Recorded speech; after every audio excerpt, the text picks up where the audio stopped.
Welcome to Nightlight. Step away from the mainstream and gather around as we enlighten the world and our realities and travel this cosmic journey we call life. Join us as we share with you and provide that beacon that can guide us all to a better way.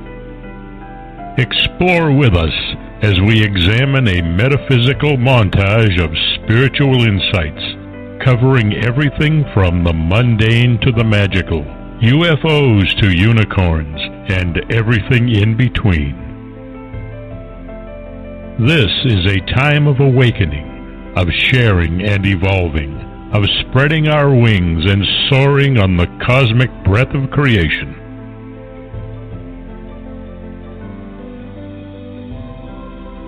Come and join with other light-minded spirits as we weave our lights together to seek understanding, enlightenment, and, with a little luck, some wisdom. This is Nightlight, a reminder that you are never alone. And now, here is your host, the lovely, delightful, insightful, and all-around great gal, Ms. Barbara DeLong.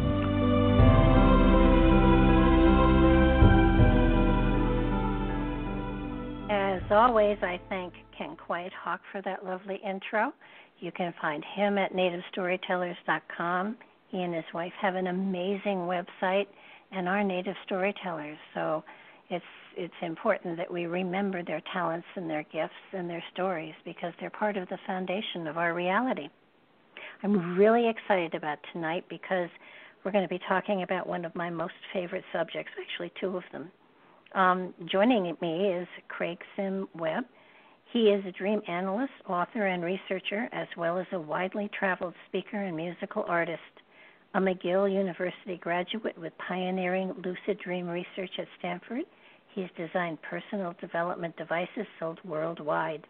His new book, The Dreams Behind the Music, which we're going to be talking about tonight, reveals little-known dreams that inspired dozens of Grammy Award winners and other tremendous success stories for over 100 famous artists, and highlights universal principles and techniques anyone can learn to have their own dreams for significant life breakthroughs. I want to welcome Craig to the show. I'm so delighted you're here. I can't wait to dig into your book and talk about the people and the dreams and how people use dreams, because to me the dreams are a very important part of our life, and people don't understand how important they can be and how much they can help to open the door to so many other gifts and talents that are carried within. So welcome to the show, Craig.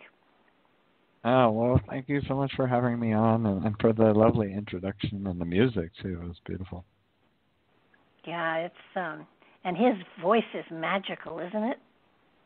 Yeah, just a little piano there, a nice little melody. Perfect kind of background, or I guess way to start our topic, right? Absolutely. You have written about one of my most favorite topics, and your book is the kind of book people can't put down. But before we get into all of the famous people and all of that, you didn't start out a dream researcher, did you? Well, I don't know. I probably started out as a little mouth to feed, like many of us have, but that was a little while back. I guess as my life started expanding and I came through teenhood and just into early 20s as a scientist, really, I had a powerful, I call it a near-death experience. And really, I think that's probably the true sense of that word or that phrase. That part of me was dying off. I was studying physics, provability, and very nuts and bolts physical laws. And I guess my intuitive side and my probably emotional side was not getting much training or much bandwidth or airtime. And so I had a powerful near drowning under a raft, which people would say that's more traditional near-death experience. But I actually think that's more like a symptom of what was happening inside me at the time. Well, could be. But I do find that right after you had that experience, you started to recall your dreams, though, didn't you? Yeah, like 10 dreams a day. You know how dreams disappear by the time of like shower or breakfast, if you're lucky? Yeah. For Yes. me, in that time, I would remember into lunch, sometimes same dreams into following days. I was just surprised. I wasn't really into dreams, but I wasn't against it either. So I started like a good little scientist, taking down the data and noting my dreams and seeing that they accurately predicted events that were pretty like rare, specific events in the future. And then I started having lucid dreams. We can speak about that. But dreams during which I knew I was dreaming, and all kinds of other things that really didn't fit my physics training. Sort of blew my mind, I guess. It can do that when that kind of a portal opens up inside of you and floods you with new information and new gifts. It is, yeah. It's easy for me to say from this perspective, but at the time it was pretty freaky. Well, it is, and it's exciting though too, because suddenly you have access to talents and gifts that you can incorporate into every aspect of your life if you so choose. And I like to call it. I like to call it, and this is only after the fact, many years later. I like to call it the internet connection. It's kind of like the internet, but it's inside us. And when we get connected, there's so many beautiful functions available inside us, just like many of the gifts that internet brings, like emails, Skype chats, logging on websites, finding out info, even radio shows. So these same things that appear in our physical world, as above, so below, says the Bible and the Upanishads and ancient texts. So below would be our dreams, and I guess the truths inside us are manifesting as the internet. Well, I think that our dreams carry so much information and wisdom if we open to it. And yeah, that's an important if. Yes, it is, but it isn't just the dreams. It's those flashes of inspiration that if we catch them and write them down, they can be a doorway to far more material and information as well. So you've definitely you've hit on an area that I think is so very important that everybody pay attention to, and yet it's so hard to get people to really understand that their dreams carry so much information in them that can be applied to this life to enhance this life. Yeah, that's what I'm a big kind of champion of that model. I call it applied dreaming. You'll see, or the listeners can also see, I on the website applieddreaming.com with 2 Ds. That's the teleclass I lead. But I like to sort of see the inner gifts that come as our, let's say, creative insights, sometimes our dreams, messages, whatever. I like to see them come out into the world where our gifts can benefit our lives and then the lives of other people. So applying the dreams is pretty crucial in terms of bringing it alive. Sometimes they're just for inner quickenings or transformations within, but most of the time it should translate, at least eventually, into something that serves other people. So that's kind of been my focus also, and then I study and attract and train people, and specifically that. Sounds like you've been doing that with your work over the years too. Yes. giving it a try. I think, well, I think that there are a lot of people on the planet right now with different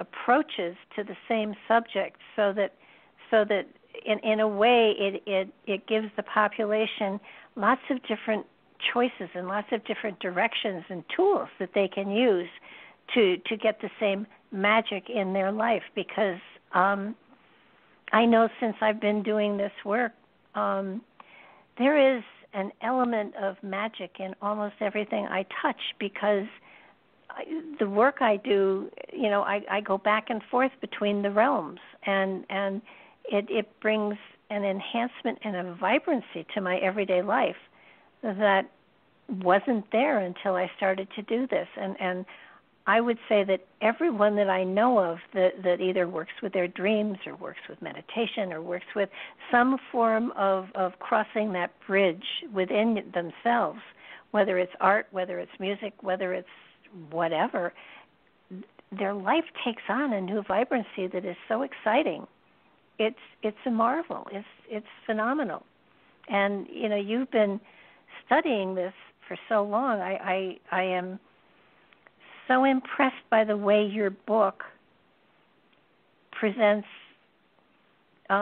people that are so familiar to everyone, and yet they utilize this talent and this skill, and it makes it more everyday, so that it's okay for a quote unquote person who isn't initiated in all of it to say, well, hey, maybe I'll try that. That sounds interesting. And I mean, the hundreds of interviews, over 3,000 hours you put into the research on this book?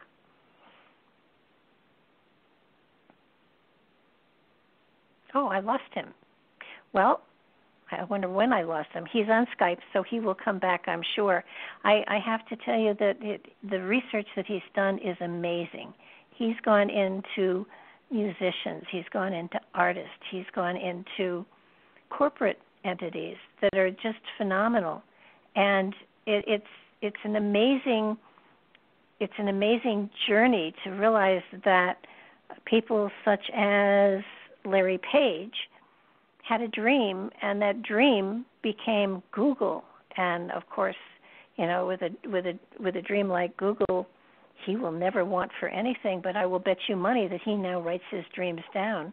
One of the things that I get very excited about and that I'm very intense about is that if you can take that brief moment after you wake up and sort of hold on to and remember the dream, then write it down, you can return to it and remember it further and further and further. If you get up and take a shower and put your clothes on and have your breakfast, that dream she be gone.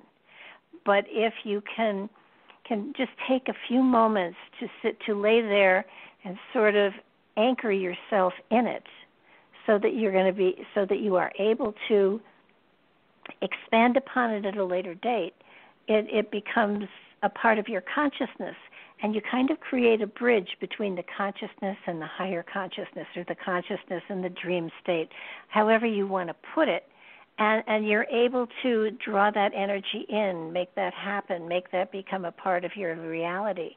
If you kind of say to yourself, oh, I'll remember, and you get up and then you sit down with a paper and pencil, you'll find that you're not able to remember it. You'll find that it's really imperative that when you wake up in the morning, that you kind of hold for a moment to anchor your conscious mind into the dream state, so that you can write it down and then use that as a bridge to enhance it later on. Right, Greg? That's a great way. Like, journaling is good. I say mix it up too, because we need to keep it interesting. So sometimes a voice recorder, like most cell phones have a voice recorder, or just beautiful artwork, like some of your mandalas.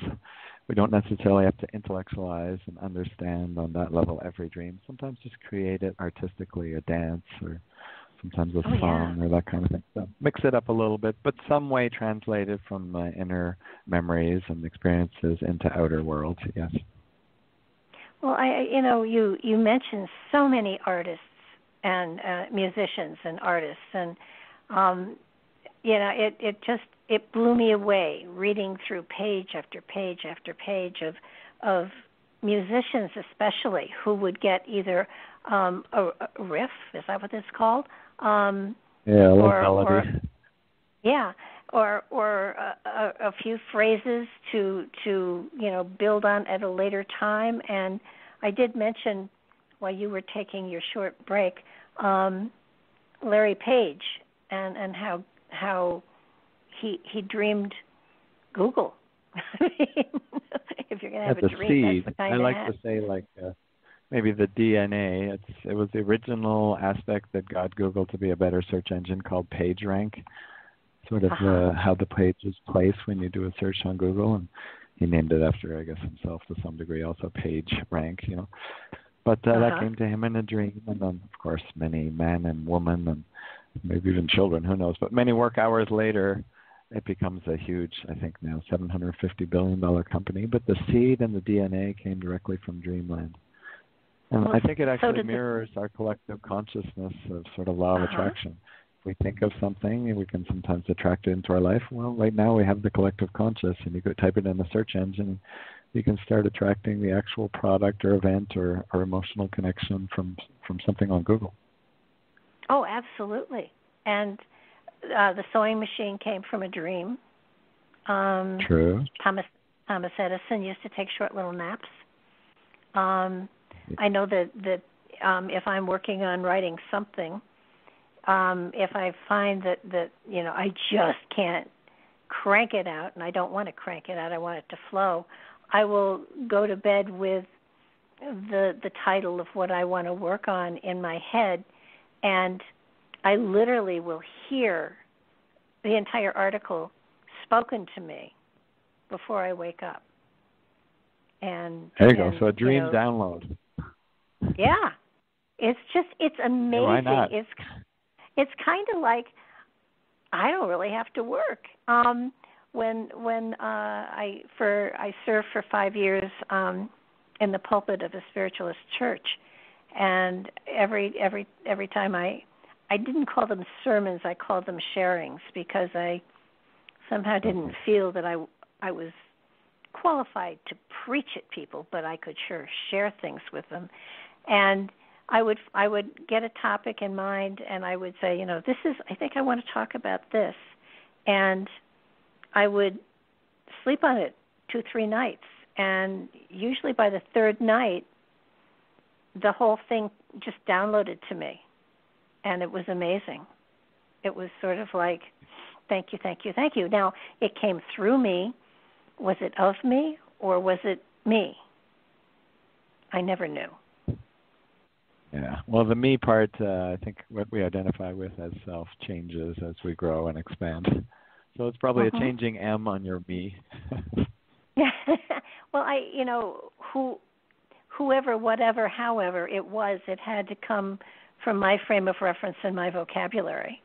And there was always something that felt a little bit magical about it, like I didn't feel like I was cheating, because, the experiences I was talking about were mine. So I had actually had the experiences, but a lot of it was trusting that this was going to happen.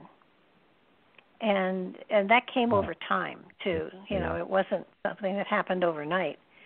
But if someone is looking to sort of find that bridge within, or open that door or portal, or however you want to explain it, how would you suggest people start it? Well, you mentioned, I guess, at the start of our discussion today that it's sometimes hard to convince people that it's worth it. That's actually, short of the people who actually don't recall much, in which case we can give very specific tips and things. But even with such folks who don't have much recall, there has to be some level of motivation, and otherwise it won't really last in our lives. Maybe we'll have success in a week. Anybody who's pretty motivated, I can usually get them connected to the inner net of dreams, or help them remember dreams pretty fast, within days or a week at the most, usually. So it's not too hard to actually get the data, the inner data of dreams flowing. What's tougher and less obvious is how to keep it flowing in a way that we grow it as a relationship.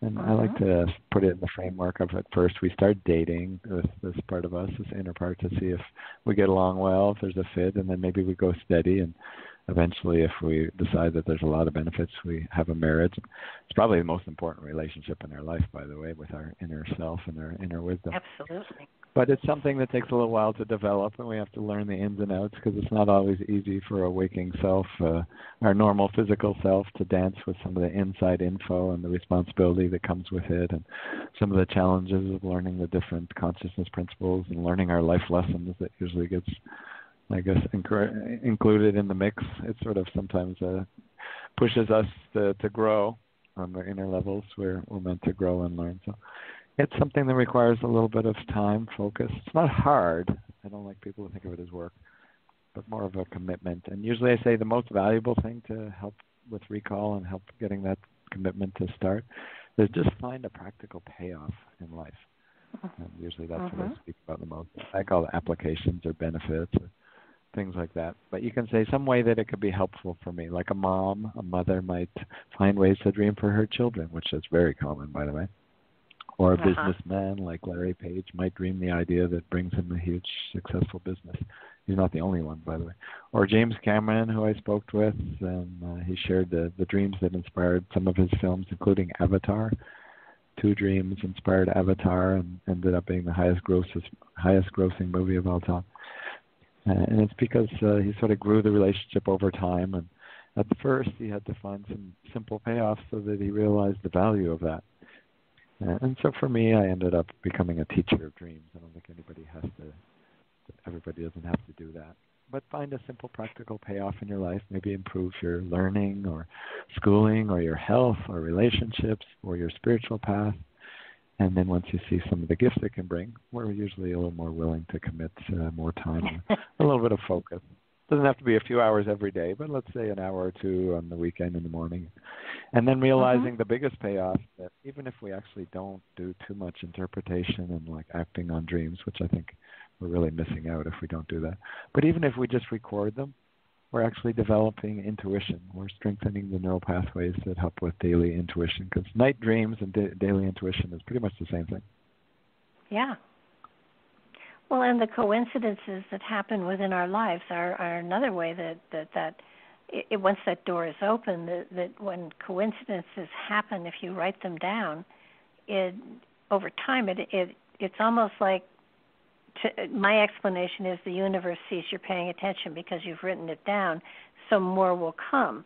If you kind of say, oh, what a great coincidence, and move on and don't acknowledge it or embrace it, you have the normal number of coincidences and you don't take advantage of them. But if you take advantage of them, if you write them down, if you pay attention to them, you'll find they happen more and more within your life, I have found.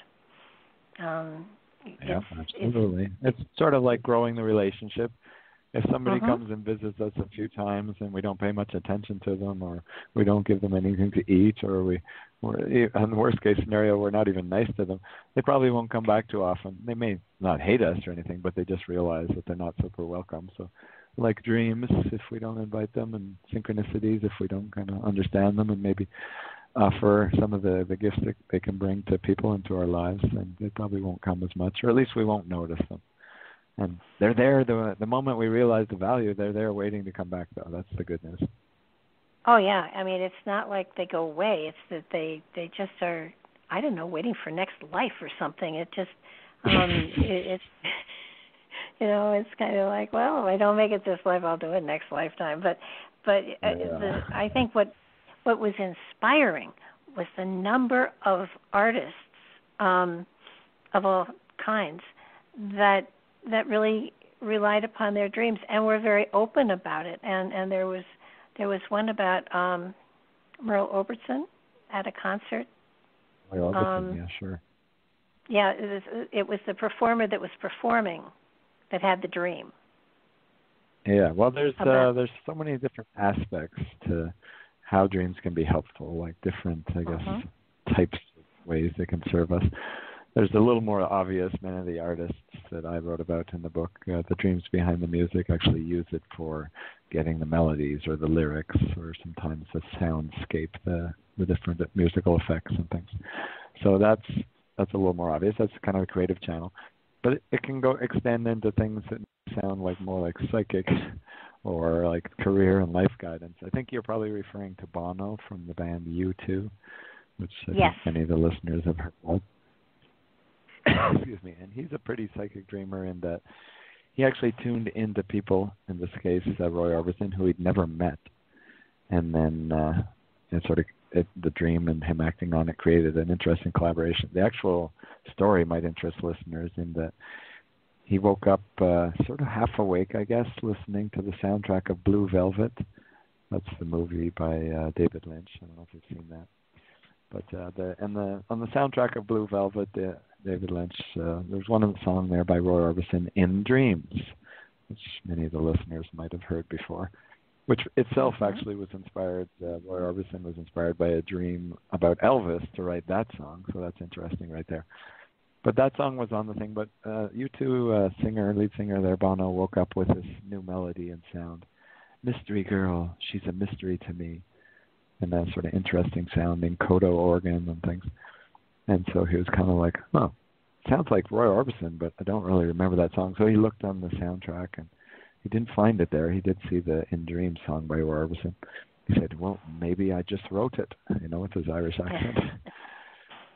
And he started working on it a little bit, and he later that day, even at sound check with the band, because I think they were playing in Wembley Stadium. It's a big band, so they have pretty good concerts. In sound check, he played it for the rest of the gents in the band and said, hey, does this sound like Roy Orbison? I dreamt this today. And I was saying, yeah, it does kind of, and it's kind of interesting. And so he was working on it, even after the concert, which I might imagine he might be pretty tired, but he was really motivated, so he continued working on the song. After, I guess, the encore, he's in the dressing room there kind of piecing together the music, and then there's a knock at the door out of nowhere, pretty much. The security guard says, there's somebody here to see you. Actually, it's Roy Orbison and his wife. And then all of a sudden the bandmates are saying, oh, you were just joshing us. You knew all the time. Don't try to pull our leg, etc. And he said, guys, I don't even know him. I don't even know he was in London, and I certainly didn't know he was at the concert. But anyways, Roy Orbison comes in. He's a pretty high figure. The Beatles opened for Roy Orbison, so they let him in. And he said, first thing he said was, hey, great concert. And they said, oh, yeah, you're really welcome. And then second thing, out of nowhere, he said, do you have a song for me? That itself was pretty shocking. And Bono said, I guess I do, and here it is. And Bono actually ended up producing that song with The Edge, the guitar player, on Roy Orbison's last album. And I noticed a pretty interesting connection that's not in the book, but has now reached into mass culture. Many of the people who in the last few weeks have seen the movie Aquaman, it was one of the key songs in the movie Aquaman, where Aquaman meets sort of his loving companion or his girlfriend, and they play a mystery girl to kind of introduce her, which I thought was pretty cool. Oh, geez, yeah. The alchemy of that song reaches out. Well, it's the number of people that you interviewed. I know that the Beatles had at least two of them that were triggered by dreams, or dreams triggered them. Yesterday and Let It Be, I think. Yeah, those are the two big ones that many people know. So Yesterday and Let It Be came to Sir McCartney and his dreams, and he's actually a melody dreamer, so he dreams the melodies. Mm-hmm. But some other dreamers sometimes just get a little hint, or sometimes a soundscape, or some dreams that went pretty big as music songs were just a certain feeling of the artist when they woke up. They knew that they had dreamt music, but they didn't specifically remember the lyrics, but they had the feeling. So then they kind of took the feeling and created the song from there. But usually that works really well when they do sort of wake up in the middle of the night and go right into the studio. And it's sort of still connected with the creative channel that was opened at night in dreams. There's one here interesting that I thought you might like specifically. Do you remember the Christmas Carol that was inspired, or at least the melody was inspired by a dream? No, which was that? Oh, it was the organist, Louis Redner. He dreamt the melody for O Little Town of Bethlehem. Oh, yes. Okay. Yes. In fact, he was kind of under a deadline. I think the minister said, "Hey, next day, tomorrow, we're gonna play that song. I hope you have I hope you can play an organ part for it." And so he dreamt it, and then it was played the next day at the beginning. How it's. I really think it's like magic when these things happen, because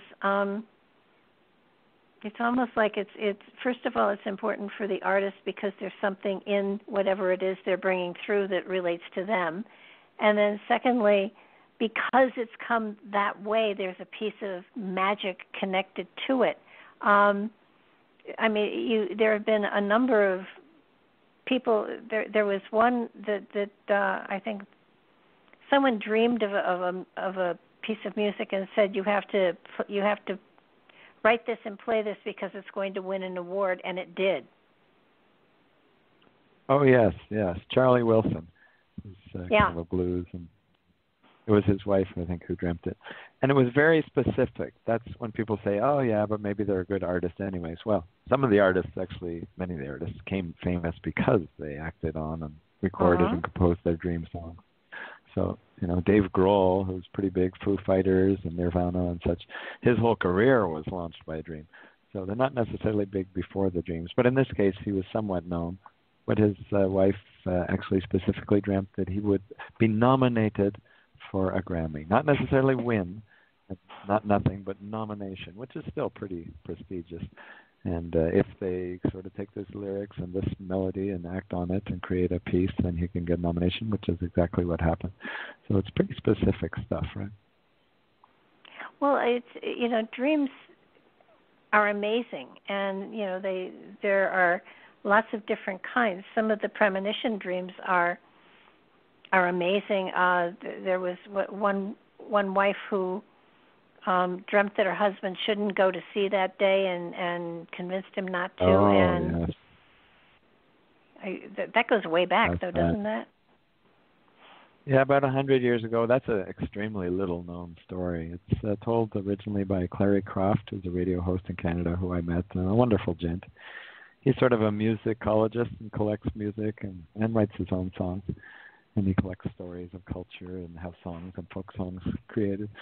And he heard of a sailor who actually didn't go on a voyage that he was booked to be the first mate on, because the morning he was sort of destined to go, his wife dreamt of black sails and the whole ship sort of crashing and going under in a storm. And the husband was probably a little more worldly and says, I gotta go, I've committed to the captain, and he's got huge money and I guess customers and things riding on that I show up and help him with the ship. But she was strong enough to not let him go. He went and apologized, and then the captain took his son.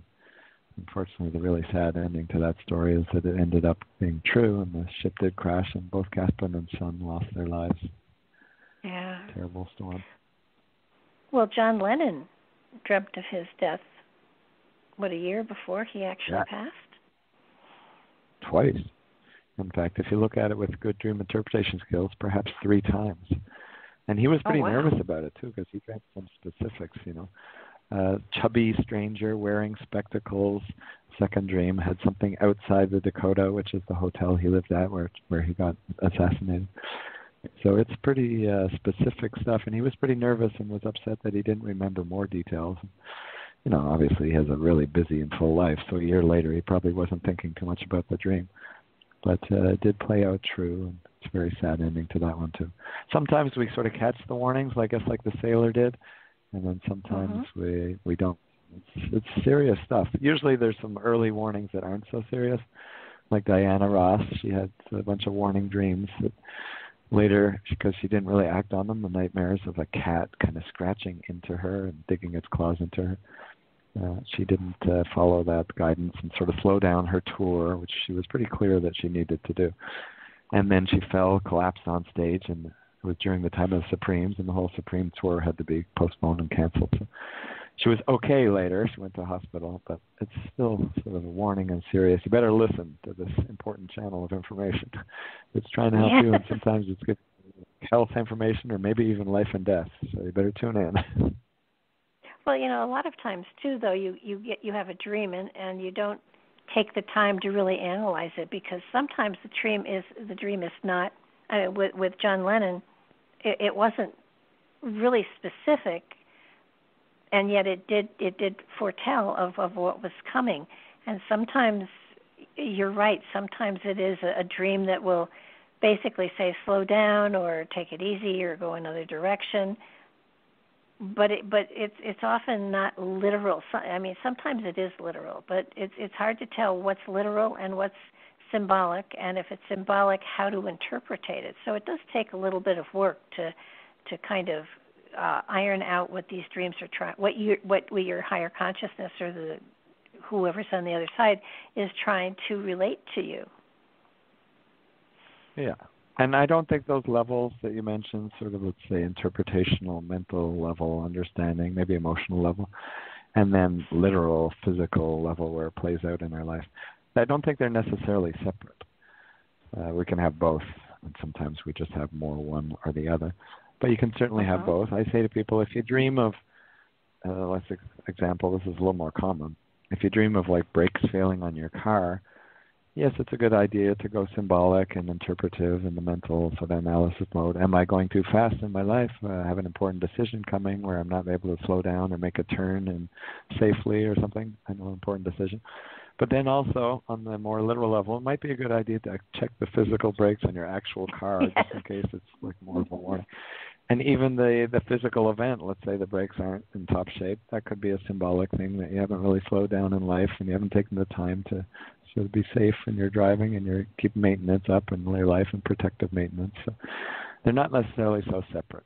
In the case of John Lennon, it was actually pretty specific. He saw a tubby spectacle with strangers and a revolver exactly like he had. In the case of, I guess, Diana Ross, it was a little more symbolic of a cat digging its claws into her. But right after that, when she was in the car with the Supremes telling the nightmare, right, the very next thing she said, we're going crazy on these tours. They never give us any time for ourselves or let us slow down. So she might have consciously not connected it, but she knew enough to say it in the next phrase, what the dream was asking her to do. Yeah.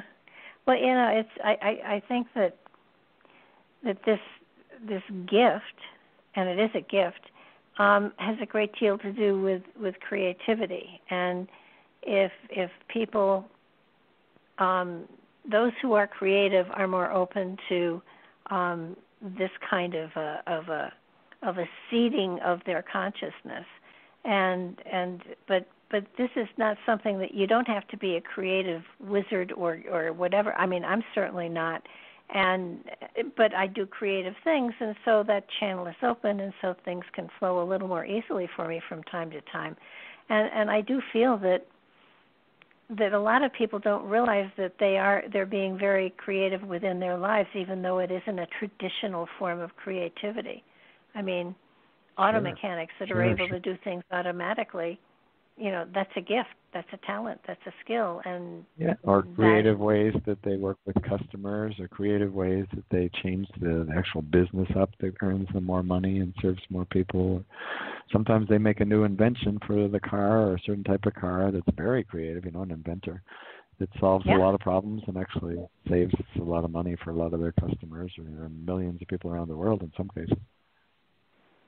Well, it's I think it's so important for people to pay attention to these insights and these inspirations that do come to us, and they do come to us when our conscious mind is not as active and analytical.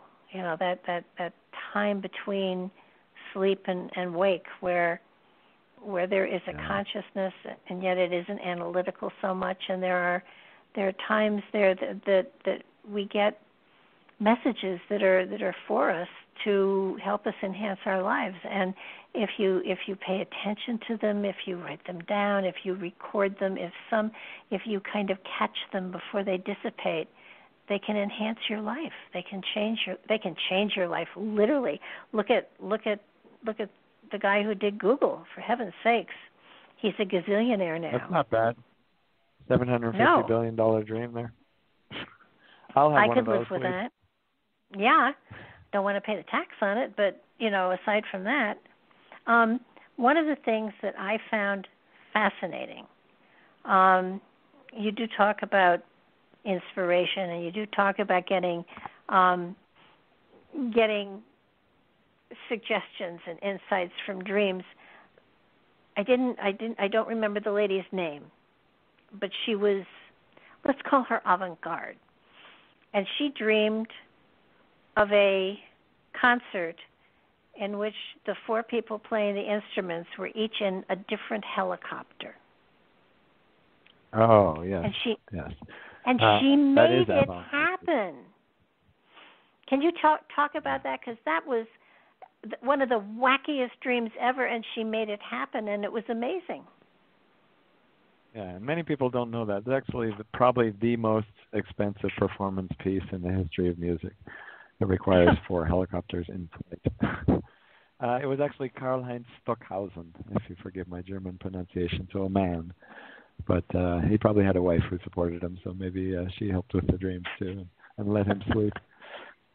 But he was one of the futurists and I guess the avant-garde, what they call electronic musicians, who would try different sounds and be very creative, kind of like Salvador Dali and some of the others. André Breton did with poetry, Salvador Dali did with painting. Some of the electronic musicians would do it in sort of music format or sound creations, I guess. And he dreamt of this buzzing of bees and saw flying helicopters above and musicians playing in them, and sort of a multiple vision and different dreams. And at first he kind of discounts it. He goes, well, I could never really do that. But then he managed to get a grant from the Salzburg Festival, and he got the money. And he said, okay, let's try this crazy thing. And they ended up having they have to figure out all the technicalities of how do we get them on radio link and how do we keep the sound of the helicopters quiet enough to hear the actual violins and things. So they worked out the physical, and they actually made it happen. I think more than once, too. They got help from the military who lent them the helicopters, I think. So they had a little bit of a rebate there.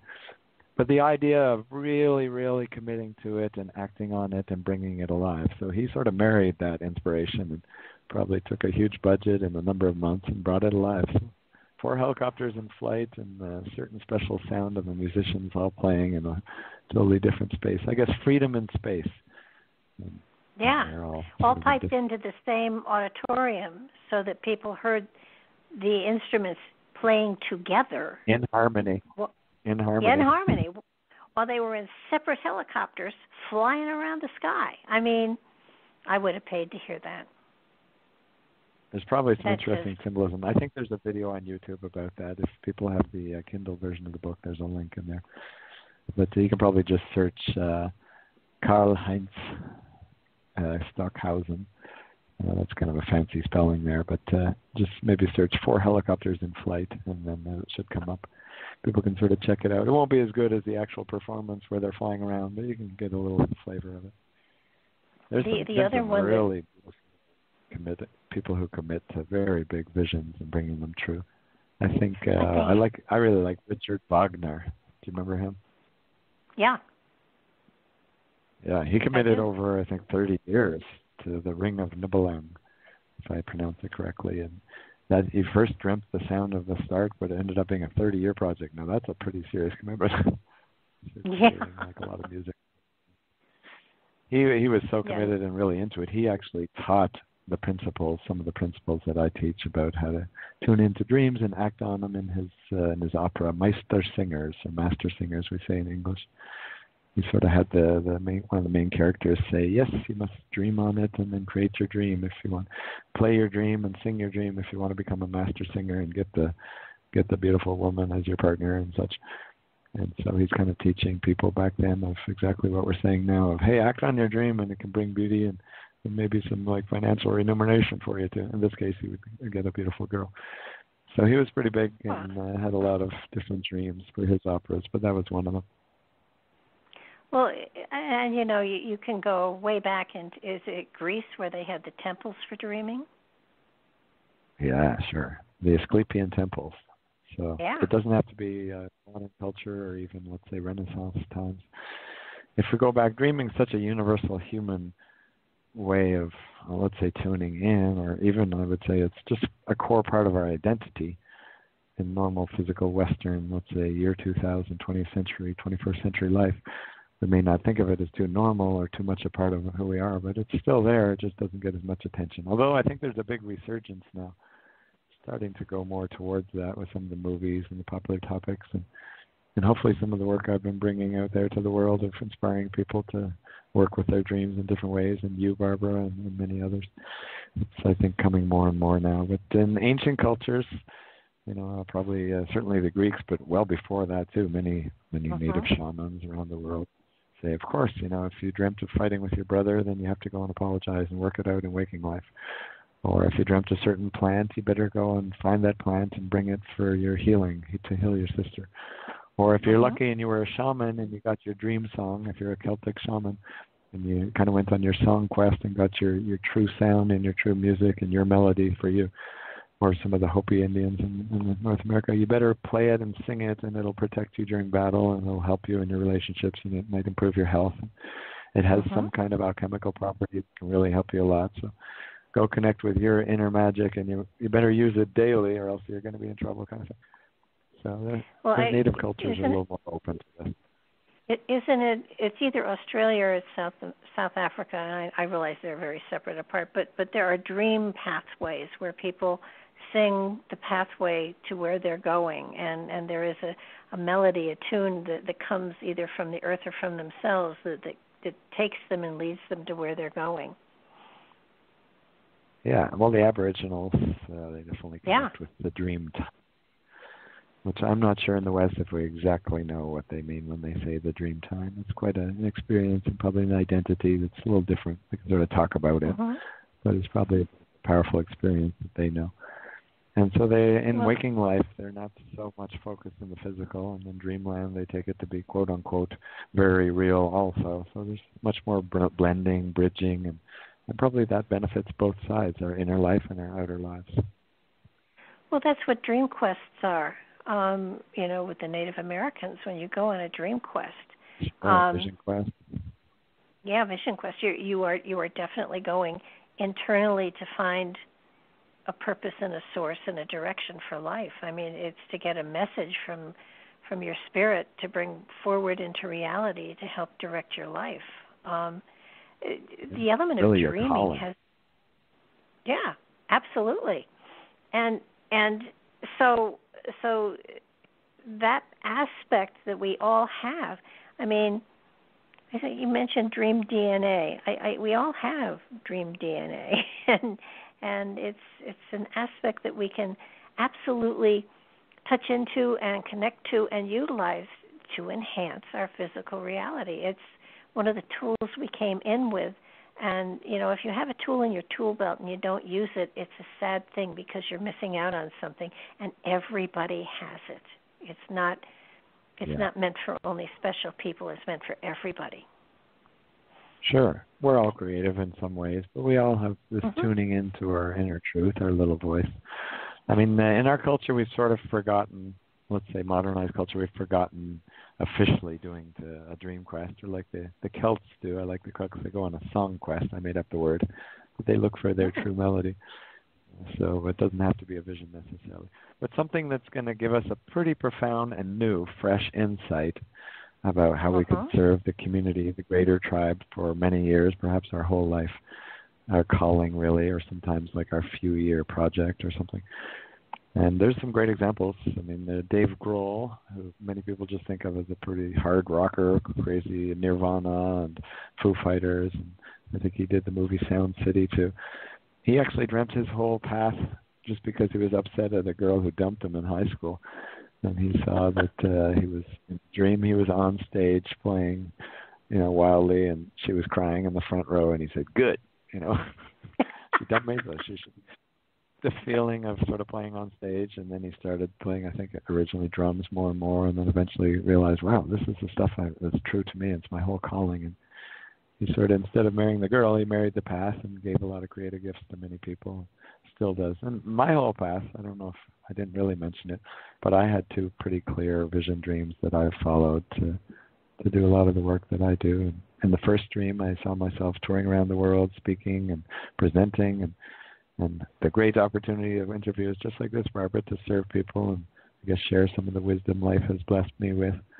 And then in the second part of the dream, I think you might relate to this. I woke up crying with tears on the pillow. I mean, literally just bawling from the beauty of the second part of the dream, where I could be also singing and sharing music and offering probably the same insights or experiences, but in a more artistic fashion, which I do quite a bit also now, more and more.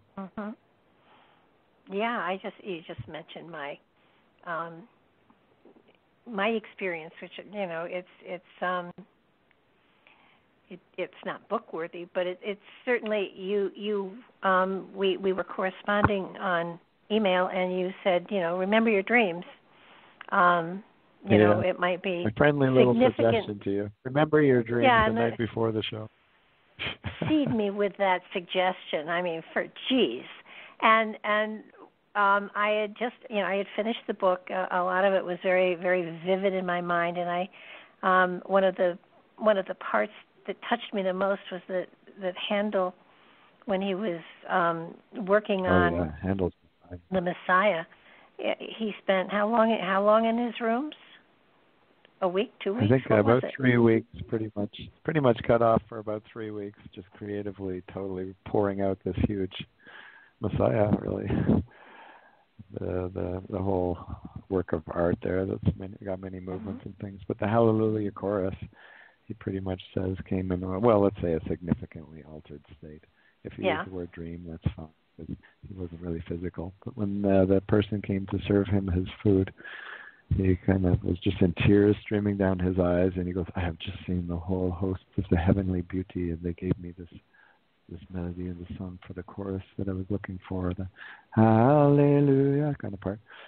And so you had some connection with that? So I did. When I was in high school, I was a member of the church choir, and I just loved to sing. I don't have a talent for it, but I love to sing, and I sing. I don't really care that I'm not talented. It gives me joy. Just but anyhow, I was in the choir for a number of years, and at one point, it actually was a very, very good choir. It was a youth choir, so I think the oldest of us was 20. And we were invited, I lived in Westchester, and we were invited into New York City to one of the big churches that felt like a cathedral to sing the Hallelujah chorus with the adult choir there. And it was amazing. We went down to New York City in a bus, singing, not Hallelujah in the bus, but singing. And we got to the church, and our church was a church. It was a nice big church, but this was a cathedral. This had the huge arches and the stone. The stone went up, I don't know, looked like it went up 5 stories. It was huge, and you could hear your feet echo as you were walking down to where the choir was going to be singing. And beautiful reverb. It was amazing, and the lights were basically out except in the front of the church because, the first was the rehearsal.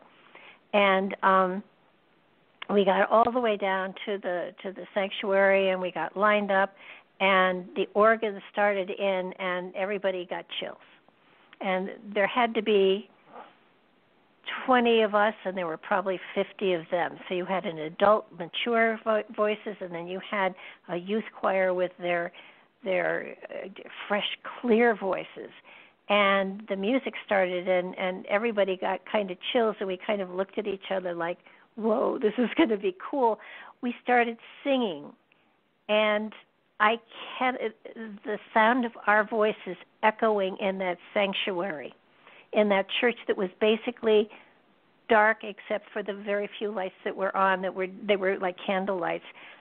It was like suddenly we were taken out of time, and the more we sang, the more profound the music got, the more we were all really transported, and it felt like we were in another place, another time, and the music just went through us all. And at the very end, after the crescendo and the silence, we all looked at each other, and all of us had tears running down our faces. The adults were crying.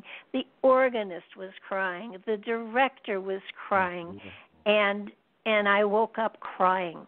Now, when we did the performance, we were great, but it was not anything like that experience in the empty church. It was the most magical, transformative, profound moment I've ever had in my life.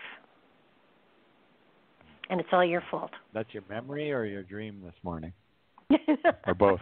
Well, the experience itself, and I relived it in the dream. It was like I was there. Oh, okay.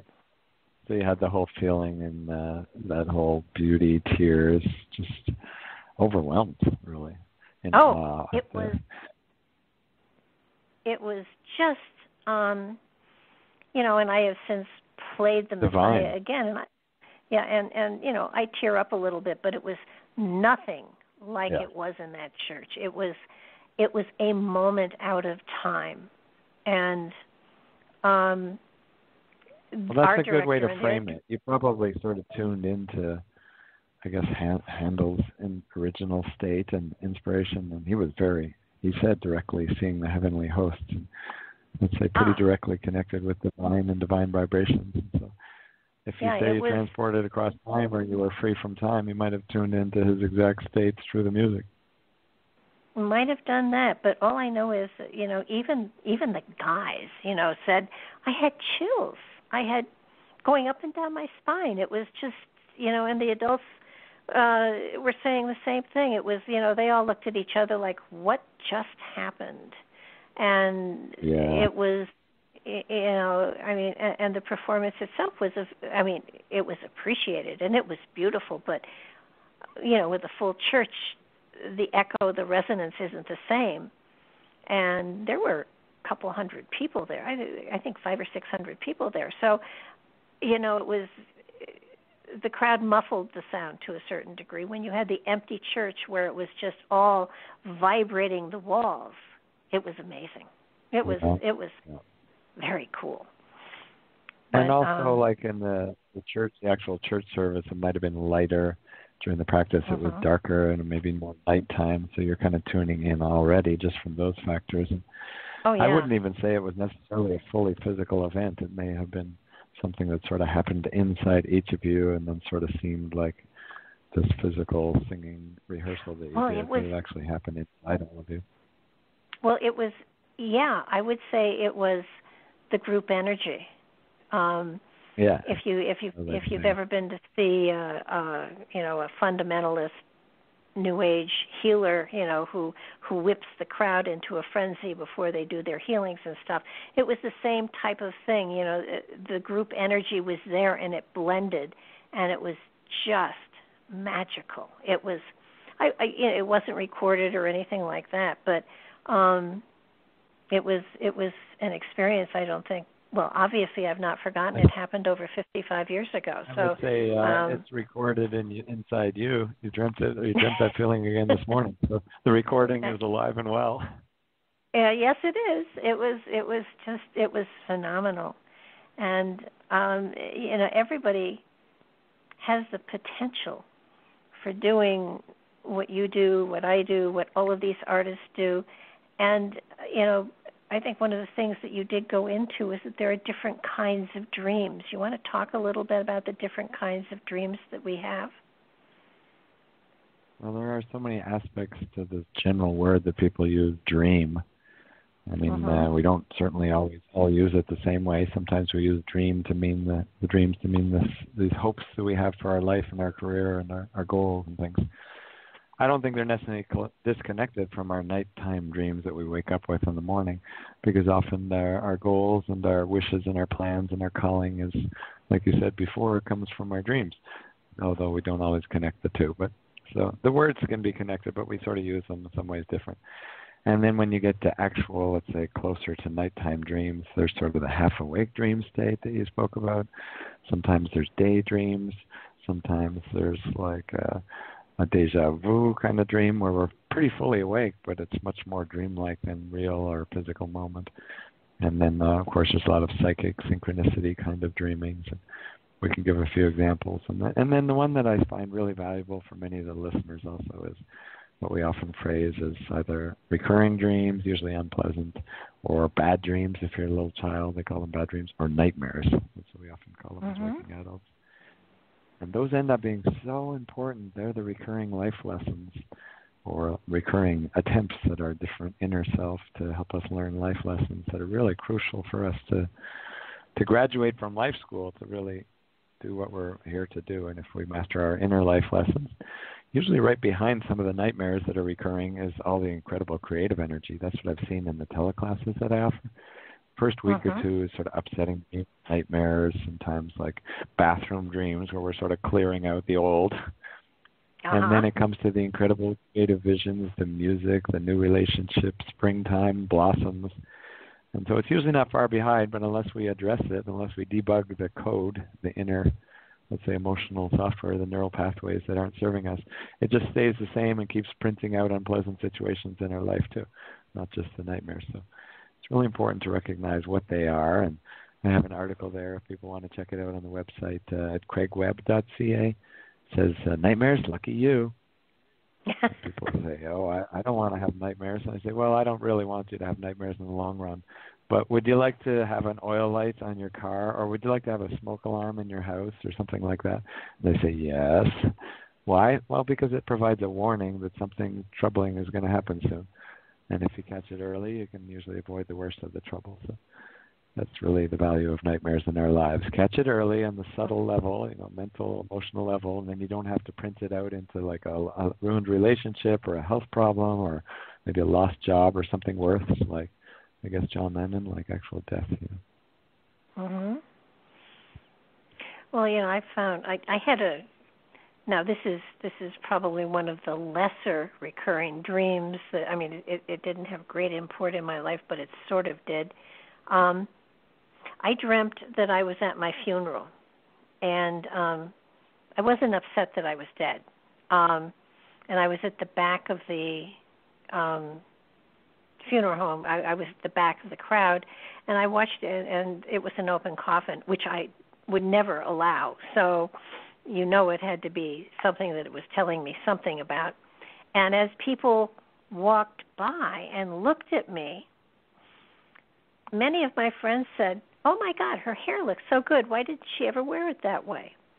And so I struggled to get close to see how good I looked, and I could never get up to the coffin. And I had that dream probably 50 times, just people telling me how good I looked in the coffin. Why doesn't she ever wear her hair that way? And I finally, it was sort of like I got the message that, perhaps my hair would look much better if I changed it. And I changed it radically, and I never had the dream again. Yeah, you don't have to look deathly ill, just to look good. But it was sort of simple like enough for guidance, right? You don't have to die with the same hairdo. You could change it up a little. Yeah. I know it sounds silly, but things like that do happen, and if you pay attention to them and take a look at them, and because I did reflect on, was I upset that I was dead? No, I wasn't upset. I just wanted to know what my hair looked like. So it was not for me a dream saying I was going to die.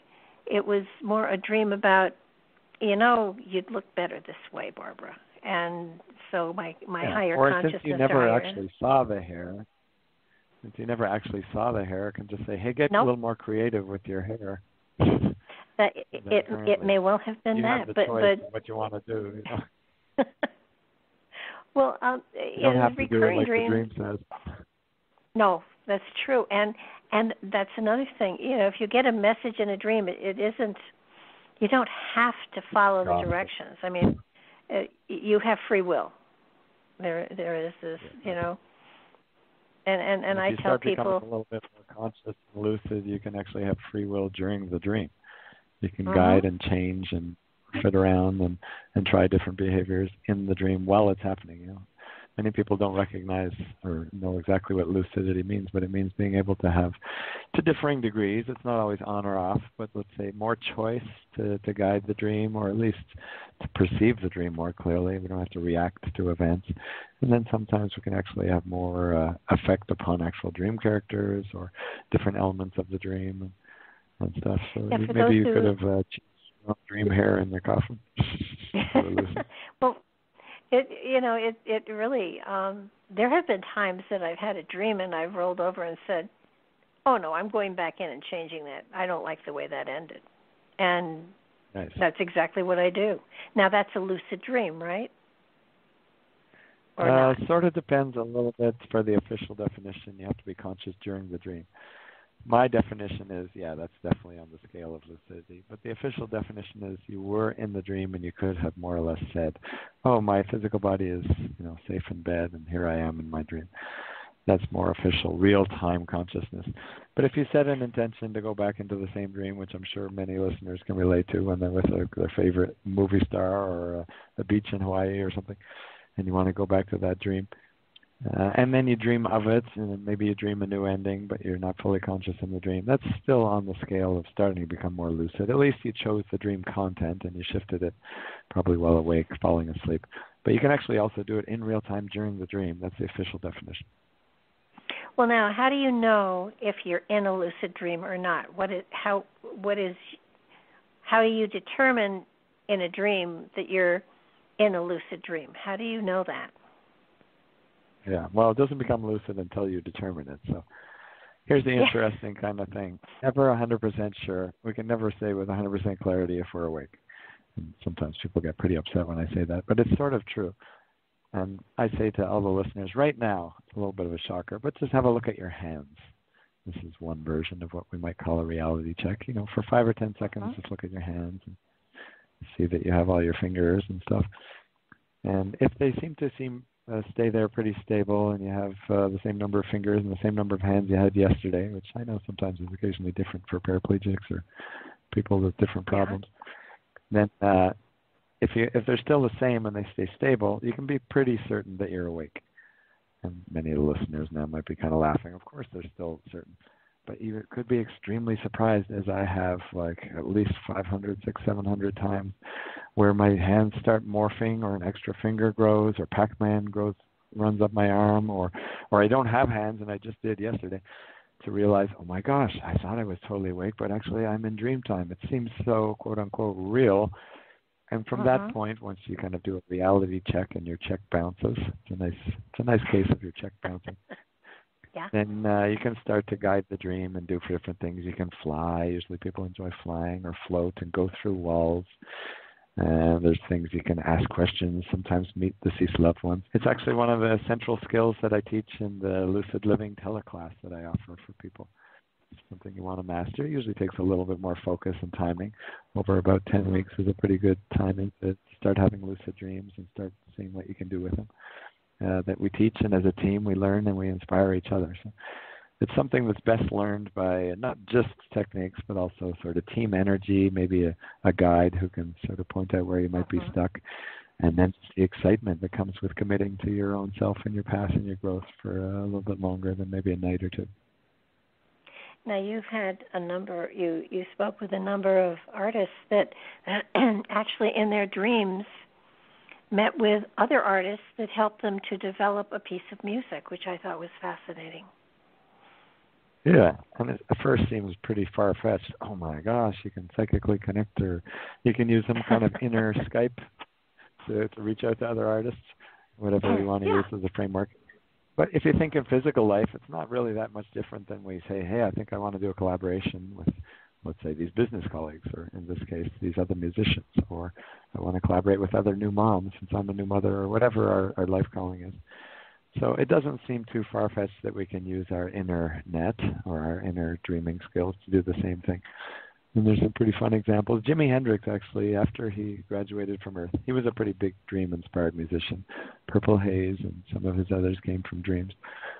But after he graduated and I guess passed on, then he started coming in the dreams of living guitarists to help them learn some pretty complicated guitar music, because he was a pretty virtuoso guitar player.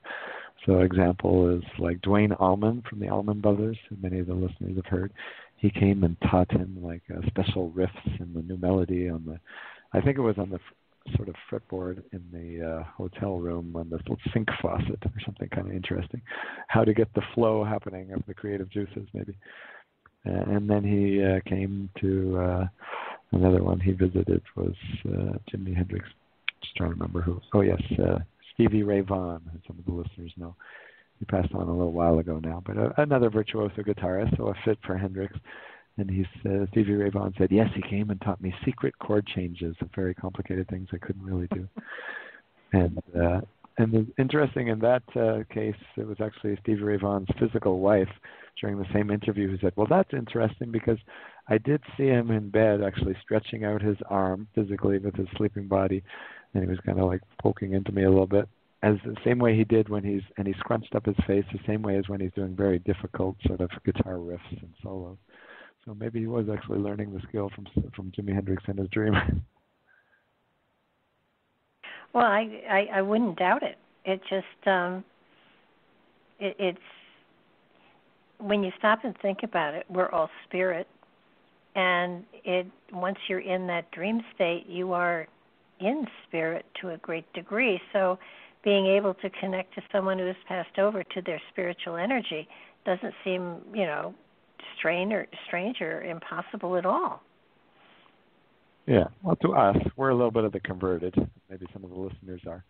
But I tell the Yeah. stories with facts, and you'll see everybody gets the book there, dreamsbehindthemusic.com. There's 760 footnotes. It's 3,000 or 4,000 hour work. I didn't just whip it off in a weekend. I really wanted it to be checkable, verifiable, believable, and I got the actual artist quotes or facts or news stories that showed specifically how and when and by who it happened, so that people can trust it a little bit more. Because some of the things in there are pretty out there.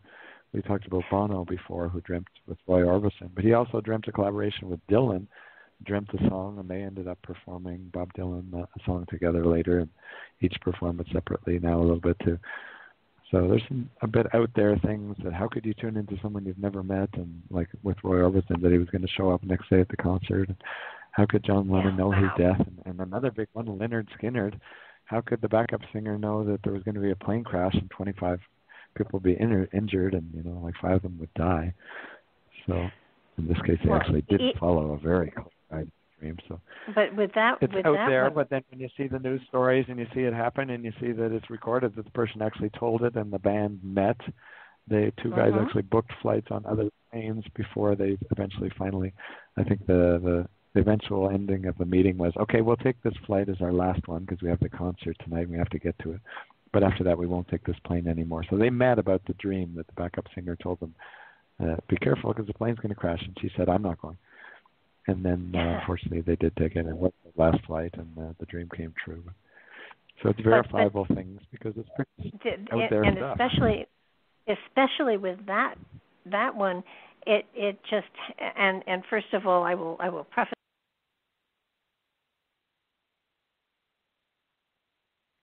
A training with taking people out of a crash of the exact same plane, and the men who came to help to clear it out and pull people out of the plane had just had that exercise. On the exact same type of plane, I think, a few weeks before, the Corvair. Yeah, so that's pretty interesting. Like life or grace, or maybe God, if you want to think of it like that, helped to at least mitigate some of the injuries and maybe avoid some of the deaths. And the hospital right there at the time was actually between shifts, so there was more doctors, and they had a whole bunch of extra blood that had just been donated. They hadn't transmitted it to the larger city. So there was a lot of helper things, but still, they didn't follow guidance stream, and 5 people physically died, including the lead singer, Ronnie Van Zant. So it's very serious, important stuff. It's a bit out there, and if people don't believe it, check all the references and the news stories, and you'll see it did happen, and they actually did have a dream, and they met about it, and they didn't follow it, as with most of the other stories. So I like to have the facts as much as possible so people can check them. And then eventually, at some point, each person has to decide for themselves enough to be open to try it. And if after a while you try it and it doesn't work and you're not really blocking or afraid of it, then maybe it's not exactly your best path right now. But as long as you're open enough and try it, I'm pretty sure, because all my students do, and I have, and most of the people I've ever worked with always do, get their own experience. They go, wow, how come nobody told me about this before? And I say, well, they probably did, but you weren't so open back then. Well, what about also being able to go into someone else's dreams? That to me is amazing. Did you see that film, Inception? Yes. Yeah, so they kind of enter in. But in the movie you think, oh, this is just garbage from the movies. It really Hollywood, can happen. You really can do this. Again, practice I have a number of examples. That's a little bit more of an advanced skill. It takes somebody who's been dedicated for a little while. Sometimes you have surprises of young kids who might be able to do it pretty easily, but perhaps in some other existence they've mastered some of those arts. But certainly learnable by anybody, as are all the other techniques and the universal principles that I show in the book. Because each person's story has to be based on some universal principle and technique, and then they make their individual creation or their individual healing, or maybe they live their life in their own special way. But the principles and techniques are all universal. That's why I highlight them. It's the same with distant healing and things like that. And it's projecting a thought, it's projecting a concept, and it not only works on people, it works on animals. Animals don't, and plants, yes. Animals don't talk English, but they do. Their consciousness is able to receive pictures. So projecting a picture to an animal about something you want them to do, I've used it on my cats any number of times. And if you can calm yourself, if you can get into that space and send it, they receive it and they react to it immediately. Now, they're not going to turn cartwheels and stuff like that, but I had a cat once who had to be medicated every night, and when I thought to myself, oh, damn, I've got to get Angel his medication, he was gone. You just couldn't find him, so I would have to sit quietly and see him in my mind's eye, getting up and stretching and walking into wherever I was and jumping up on the couch or the bed next to me, and within 10 minutes he was always there. And I gave him his medicine, and we got on with our whatever. But it's training yourself. It's learning another skill. We've all learned how to walk and talk and work the computer keys. This is just another skill, and it's not that hard to learn. It's a matter of practice and acceptance and belief. And once you and in fact, in most cases, as like young children, and naturally from our sort of individual native heritage, if each of us kind of comes from that deeper realm on some degree, we're birthed from dreamland or from some invisible realm anyway. It's a normal skill that we have as kids. They're often connecting with friends, family, or deceased, and then we learn how to live more normally, whatever that means. But we learn some of the rules of culture and our Western civilization. So some of the skills later on end up becoming unlearning, I like to say. Oh yeah, I mean, you did with the lucid dreams and with the visiting other people in their dream states. I mean, it's the same if you're connecting to a loved one who has passed over. You can do it, but then it's a matter of, do you believe it and accept it and embrace it? Most people say, oh, that was just my imagination. That wasn't that at all. And they shut the door. They slam the door. And it's very sad because there can be that kind of communication. There can be that kind of confirmation that a person is okay and on the other side. And it's very comforting to know that. And it's and would you be willing to say that you've run into some people who are like that rather than most people? Because then we even now attract a better world where more and more people are interested in exploring that. I think that, 50 years ago when I started in this field, I would have been burned at the stake just about. Now people are, I'm not that old. I'm glad that didn't happen. No. When I was teaching when I started teaching in the 60s, there were very strict rules about everything, and being involved in a metaphysical field would have been unacceptable, and I would have been fired. Now today, before I left teaching a number of years ago, I was doing readings on my lunch hour. So people are more accepting. They are more, I think I want to say they're more intelligent. They have come to understand that this kind of skill has to do with becoming more sensitive about yourself and more in touch with yourself. And the more you are sensitive with yourself, the more you're open to other people. So you are able to draw their energy and give them information. And especially with the dream state, I just think that the dream state is, it's not the final frontier, but it's a frontier that all of us can go and investigate and be enriched by if you do it's like everything else, if you do the work. If you have a dream journal, if you have something to record. The play also. Yeah. Yeah, Because there's a lot of play, and play is actually really helpful for some of these skills. Just like a playful attitude of trusting, inventing, making it up, using some of the creative skills of mind. Well, yeah, I think laughter is certainly the key to just about everything. And if you have a good sense of humor, you're going to survive anything. And if you have a good sense of humor, you will give yourself the opportunity to try this. And once you've genuinely tried it, I would say 90% will be convinced that this is another area that can enhance my spirituality and certainly help me understand my purpose and direction in life. And that's an important thing. That's pretty important. That's what many of the teens in our society are longing for.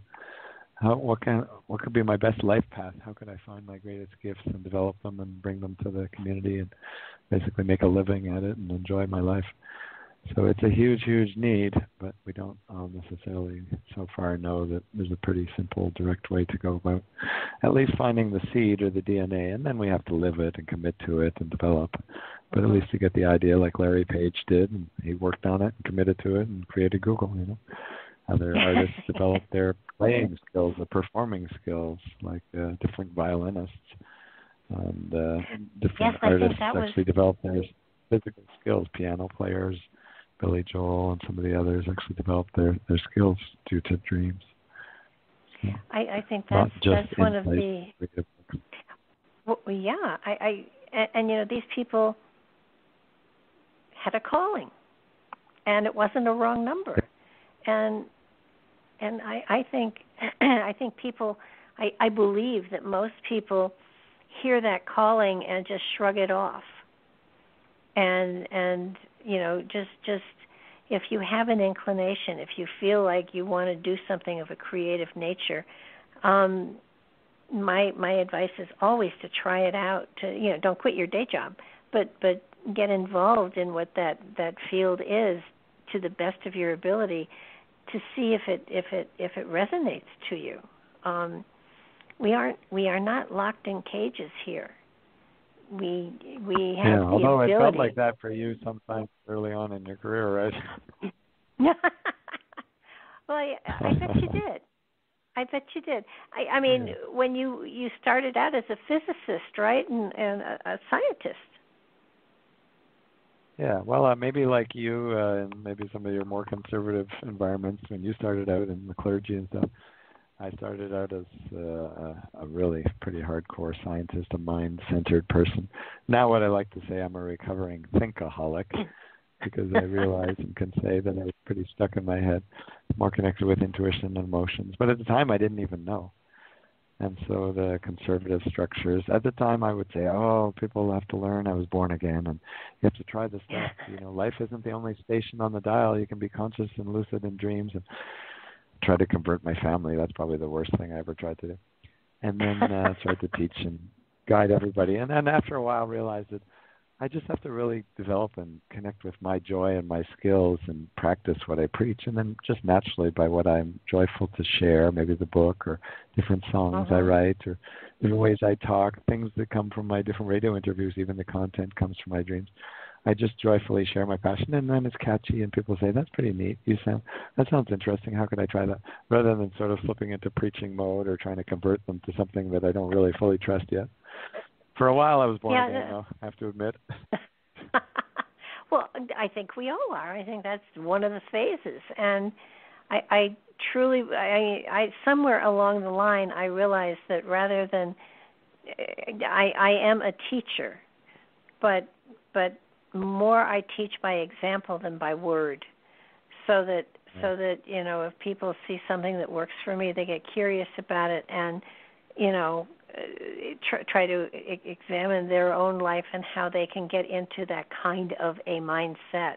It isn't that I don't actually talk, and I do, but usually I have to wait. The hardest thing ever is to wait to be asked. You kind of want to get out there and say, if you did this, you'd really be better off and life would be greater for you. It's kind of like you aren't appreciated when you want to give wisdom like that. Well, one of the true principles is that we each need to find a way and motivation, so not just the strategies or techniques. We need to kind of be internally motivated to want to hear our own voice or to change our own thinking. Or, by the way, that might be connected with your new hairdo from after the coffin. I imagine symbolically, emotionally, maybe you changed your thinking after that, which is sort of what hair might represent in life. So it probably has two benefits. But when we're motivated internally for these kind of changes and growth, then it's really valuable. You know, we don't have to like get the advice or learn something. That's usually just sort of somebody taking us in a taxi to a doorway, but it's not nearly as important as we walk through the doorway ourselves and we actually know that world that we walked into. They can kind of show us there a little bit, give us hints what it's like, but we have to walk there or dance or fly maybe. That's true.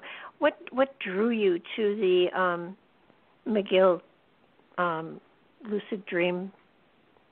Was it McGill? You know, you're a McGill graduate, but you did the lucid dream pioneering at Stanford. How did you get involved in that?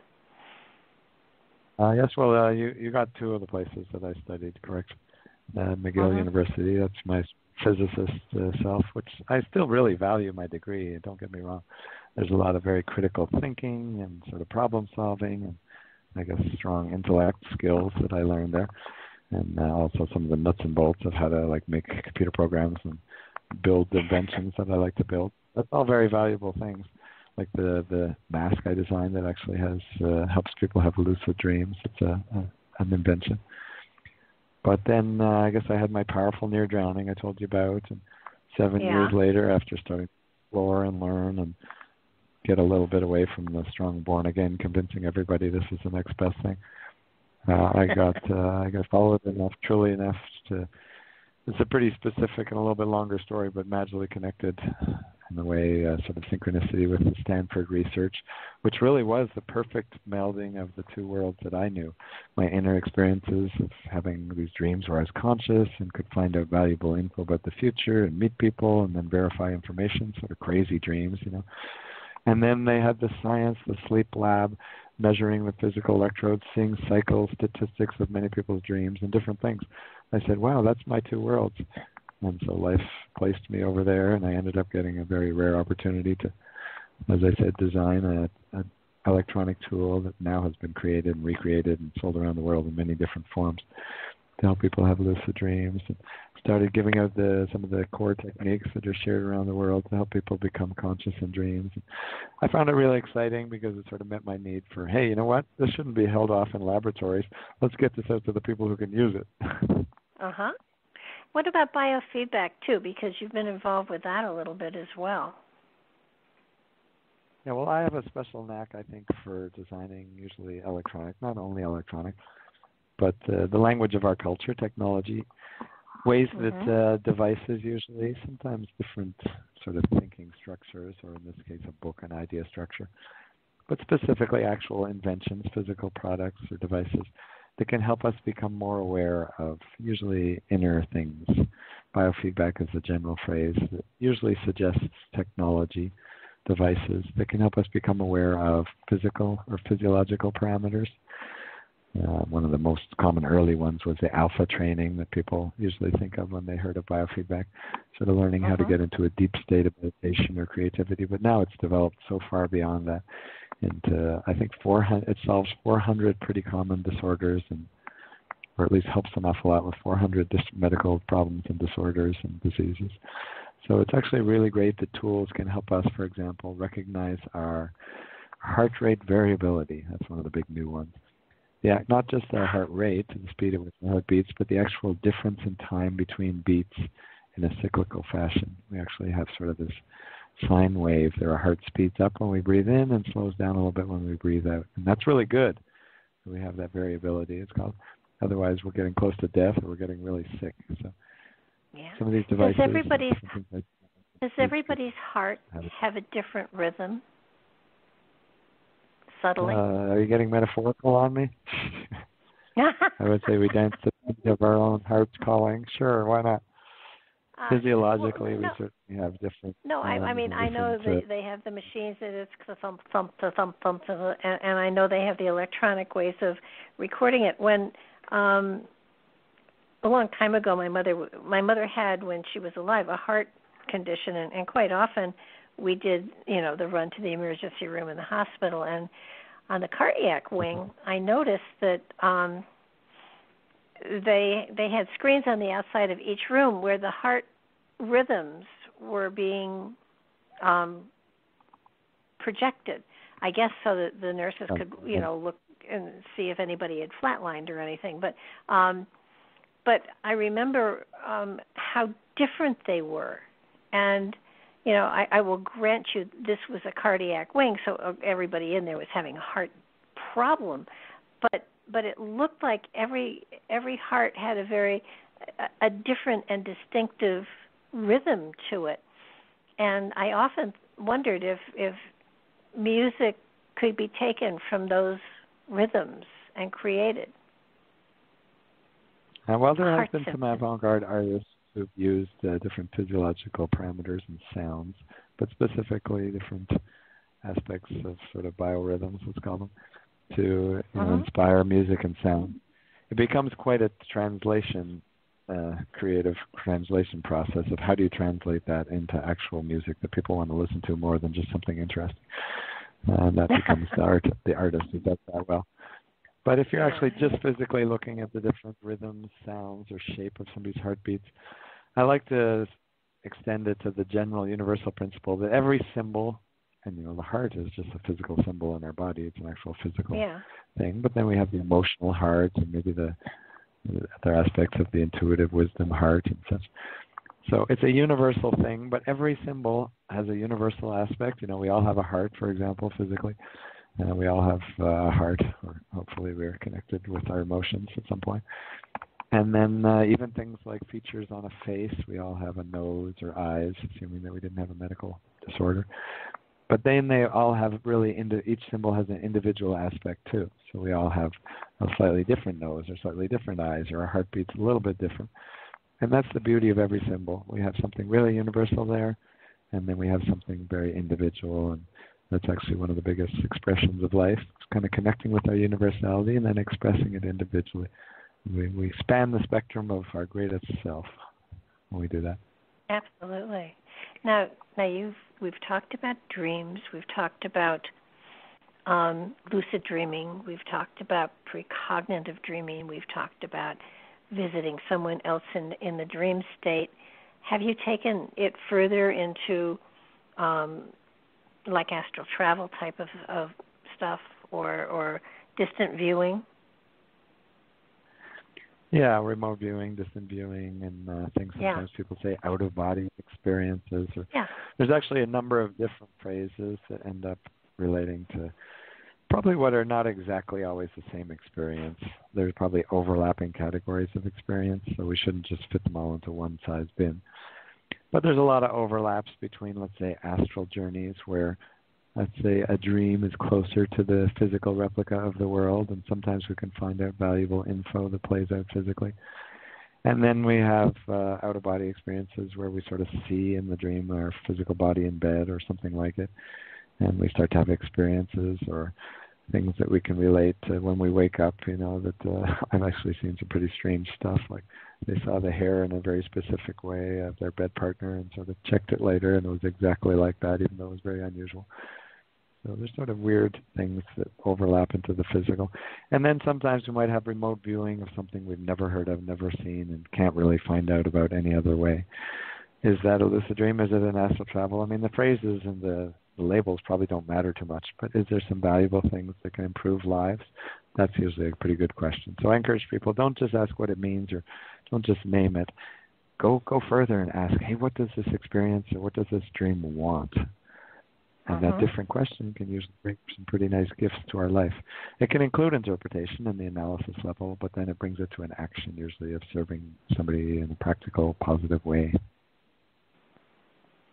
It's a good way, too, to find out how a deeper part of you could relate to a situation. In other words, if you have a difficult situation in the physical, you can ask to be given an understanding of why and how to improve it.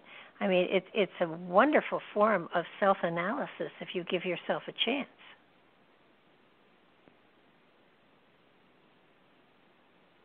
In other words, say you had a conflict with someone.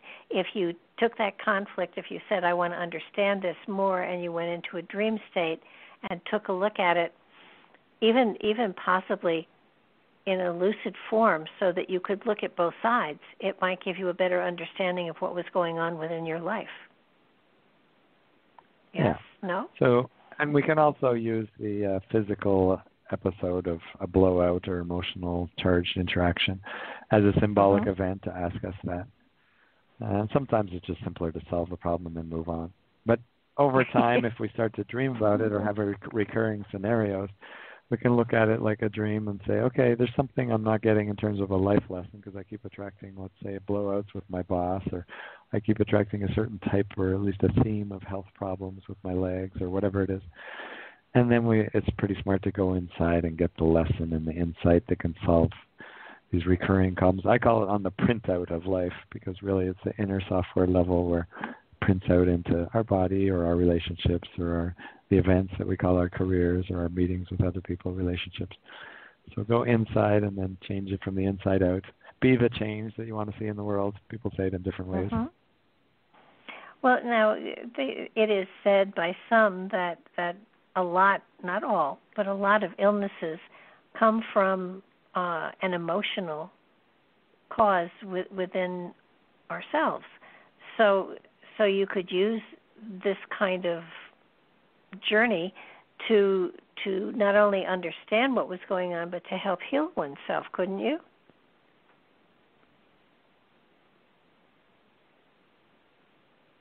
Absolutely, and I've done that myself. I've actually healed shoulder problems when I was a big swimmer in university just by sending lucid energy to my shoulders. And, after months of kind of bursitis problems, pretty quickly and somewhat dramatically, not like the next morning, but let's say over the next couple of weeks, they improved significantly, and I felt very clear that I had, to some degree, healed myself. So that's a little more, let's say, radical or maybe a little bit of a stretch for people. But we can usually find out the emotional roots of a relationship problem that leads to our stress in our stomach that's causing acidity, and then the acidity is causing a skin breakout, and the skin breakout is causing a loss of sleep, and the loss of sleep is causing us to get sick more often. And if we go after some of the sources inside us, the emotional problem or whatever the blowout or anger was, dreams are always waiting to help heal that right away. And then they can also work. I think you might actually be sort of suggesting what I call dream incubation or intentional dreaming. We start to choose a topic to dream about, maybe our health, and then we see what's the best solution. What's the way that I could really find a much richer feeling in this relationship? How could I find much more success in my career where I'm earning lots of income to provide freedom and then serving lots of people in positive ways? And with intentions and starting to become more active, that's what I call lucid living. And dreams become a very important tool in full lucid living. The life dream lived more consciously, and that's what I train in the lucid living teleclasses, if people are interested. Check out appliedDreaming.com. Tell us a little bit about that. How one would utilize, first of all, the applied dreaming, and second of all, what your classes are like online. Well, I guess it sort of birthed from I was learning some principles that I didn't know anything about and that I actually wasn't reading about. Some different ways, like people who start connecting with dreams would always have nightmares at the start. I was kind of like, that's unusual. But like a scientist, I started noting it and seeing trends and statistics and things. And then I saw that after that, if we did certain practices, they became a little more lucid. They could start to have creative dreams and resolve some of their emotional things. And then after that, they could get creative insights about new directions. And then if they acted on the creative insights that the dreams provided, they could actually have direct healings, sometimes immediate surprising healings in their dreams or relationships, sort of resolve it in the dream with the other person and wake up and they phone you and they say, I'm really sorry, I've seen some of those. Or more subtly, we changed it in ourselves. So I saw these trends happening. I said, wow, we have to find a way to get this to more people. And I started and still lead teleclasses that kind of map the process and use the process that I saw happening naturally. And I can't say I learned it really, other than that life taught me. And I sort of noticed it happening, and now I tailor it a little bit towards specific things that I've seen in many people's occasions, and the techniques that I use are specifically timed during the course, sort of over the course. But some people start at different stages. Some people are more open and have great dream recall. Some people are more lucid already. Some people are just beginning. And then there's some very strange ones where they're really advanced dreamers, and I end up being the learner student, except that they didn't know they were advanced. At least I get to be lucky enough to maybe be a midwife for a few weeks to help them birth their magical, powerful self that teaches and guides me. So I keep humble and realize I'm always a student, and it goes well, and we have a good laughter. The team journeys are so fun. I keep it to small size, usually about 6 to 12, what I call adventurers on the exploration journey.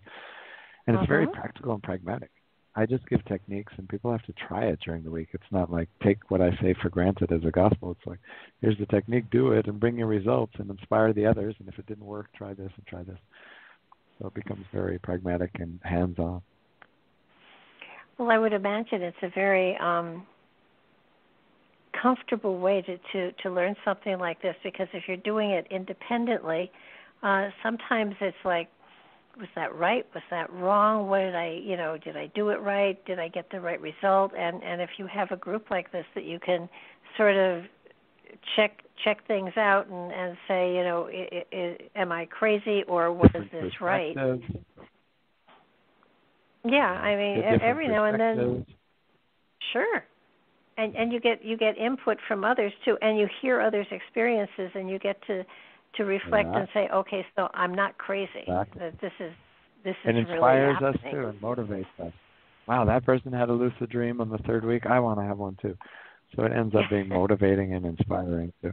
And then there's a guide there, a friendly guide. Hopefully that's me, who doesn't take himself too seriously. Hopefully, who can kind of coach and nudge people in a direction where he's seen common places where people get stuck.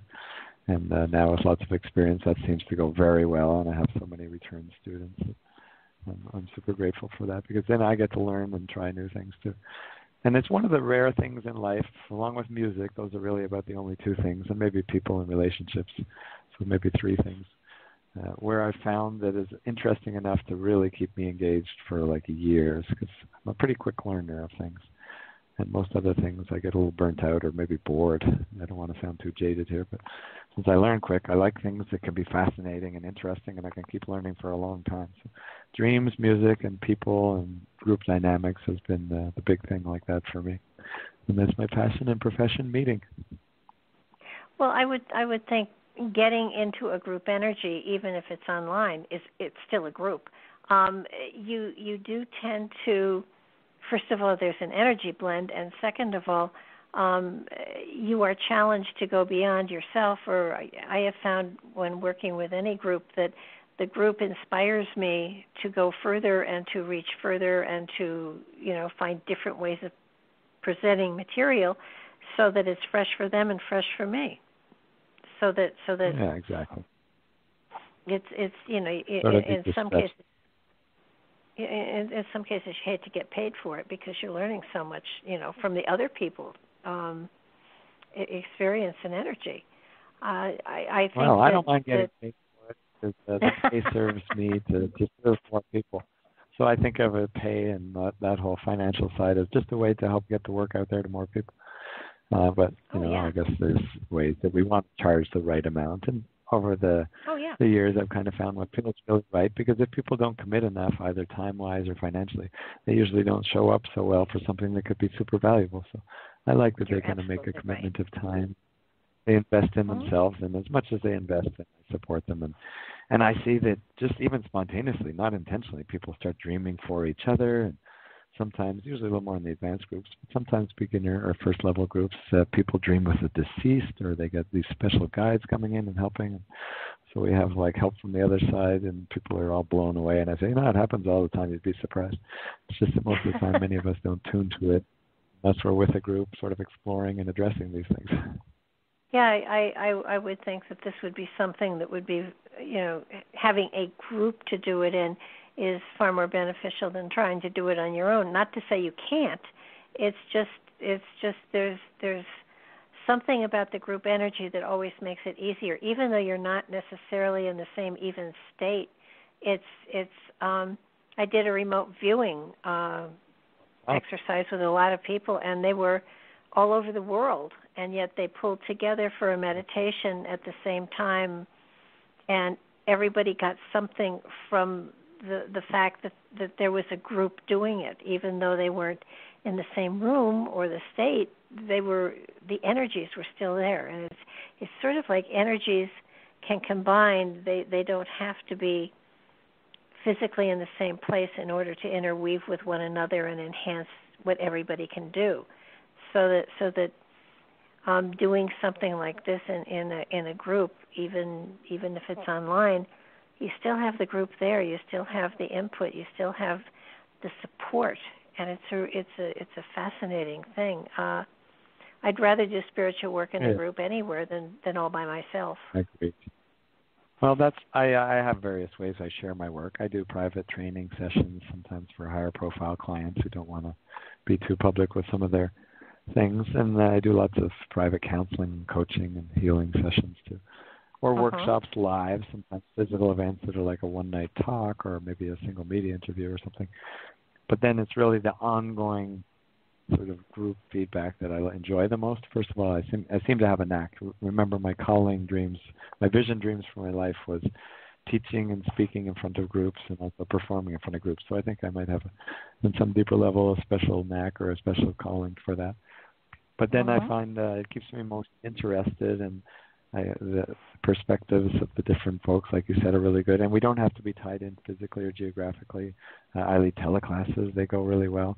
That's the ones that I describe at applieddreaming.com, the website. And people can read more about that. But also, they don't have to be aligned in time. Sometimes somebody can't make a certain class, but they have a super powerful dream that morning or the dream the next day that aligns exactly with what someone just shared in class that they didn't know about. So, and I make private recording for just the group. But I make recordings of each class. Everybody can sort of get all the info. But they don't even need to. I say, you know what, just tune in with little maybe special quotes around the word in, and you'll get all the gifts of the class, or you'll connect with the others in the class that night. So there's some pretty interesting principles that are showing up. I think it sounds like you've explored some of these things too. So that's nice to be with a fellow seeker, explorer, who's some of the past. It is cool. The one thing we haven't talked about is your music, because you also are a musician, and I know I've been listening to some of your music, which I think is amazing, and is another facet to how you use and express your gifts and your talents. Well, thanks for that. It means a lot to me as an artist. You know, any artist, I guess any writer too, also likes to be heard, received, read. In this case, my artist self, my creative music self, ends up, I'm pretty lucky. You'll see if listeners have a chance to check out the book, The Dreams Behind the Music, that I wrote there. They'll see that some of the artists just maybe once in their life or a few times have these powerful music dreams and visions. And, you know, sometimes they're very lucky with them, like the Beatles' two biggest hits. But sometimes they have them there more often, but most of them don't usually do it too often. Billy Joel's a bit of an exception. He says every song he's ever written has come from a dream. And so he's a pretty tuned rock and roll shaman, I like to call him. But I end up personally dreaming music almost on demand a few times a week if I don't really seek it. And then when I'm working on song or music, or maybe I do soundtracks for TV and film and different videos and things, I actually end up dreaming different ways that it could come together, or I've even had lucid dreams. So I think one I describe in the book where I'm learning and trying the production of the song and different soundscapes and different instrument mixes in the actual dream before I wake up, and I've reached the conclusion already what would be best. So there's pretty interesting skill sets that come from the other side, not to mention the amazing creative inspirations too. Oh, yeah, and it just... when I started reading the book and I realized, wait a minute, he's talking about musicians, he's got to be one too. And so I have my Alexa here, and so I just said,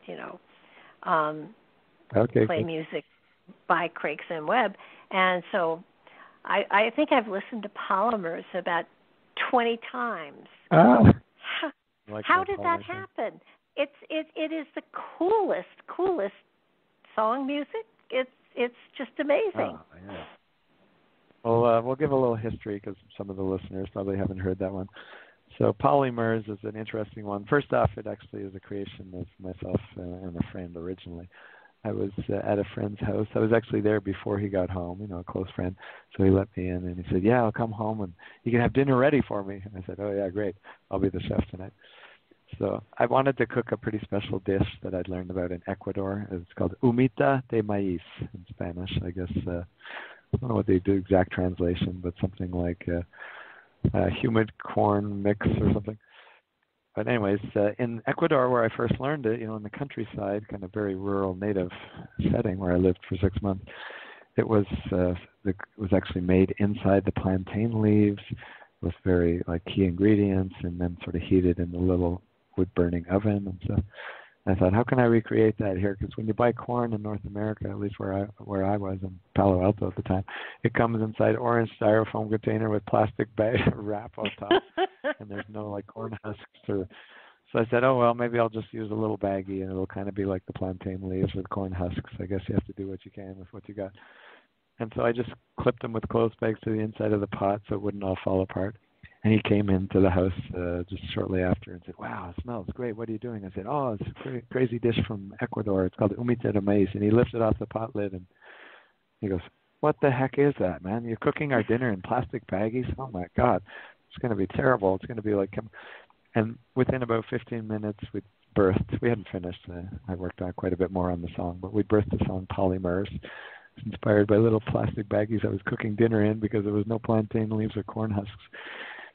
But the reason that one became public was actually a dream. I have a lot of music that was inspired and that I played more in smaller concerts. But then a dream, these two women came and said, Greg, we'd really like you to share this song publicly, and it would really inspire and help a lot of people. It might even be good for the environment. So can you get it out there more? And it's a dream. I said, yeah, sure, no problem. And which one? And then I woke up before I heard which one. And I was like, oh, no, I'm not going to know which song because I have a few hundred or maybe 1,000 songs on my hard drive, some birthed and some partly done. Which one am I supposed to market more? And then, fortunately, I remembered that their names were Polly and Muriel. Oh, that must be the song Polymers.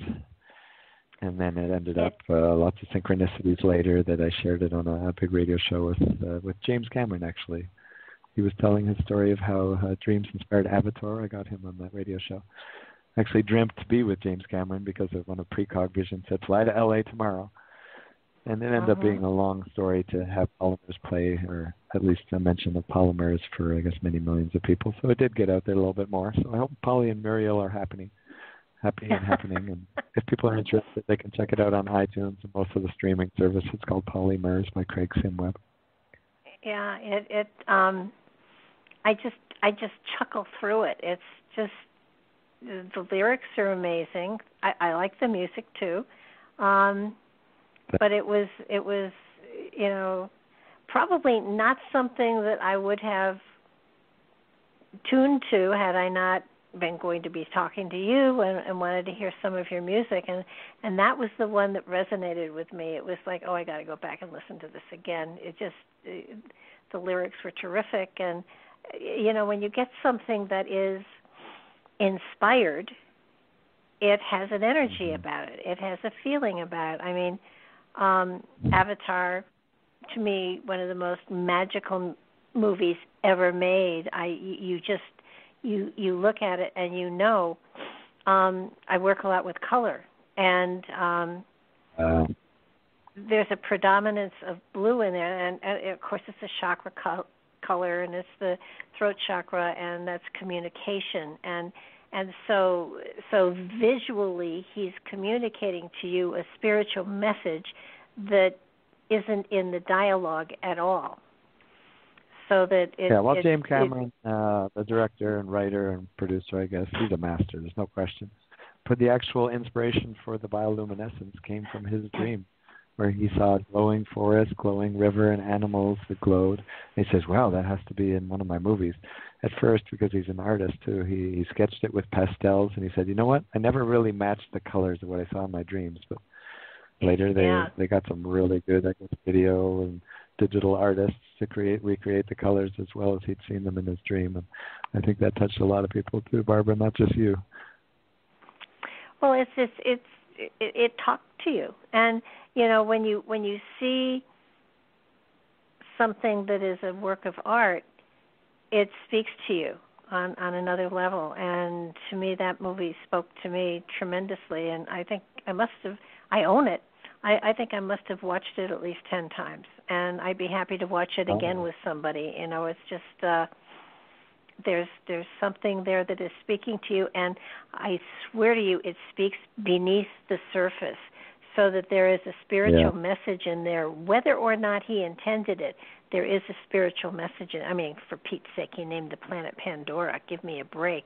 But the fact that there's tall blue warrior people and that the whole race of, I guess, the natives is blue, which is the color you really like, that's actually came from his mother's dream. She dreamt of the tall blue warrior people, and he wrote a short story at first and said, you know what, I'm going to make that into a movie someday. So they come from pretty deep inspirations. In this case, a huge gift from his mom, like 25 years before, from a dream, and it became one of the highest grossing of all time.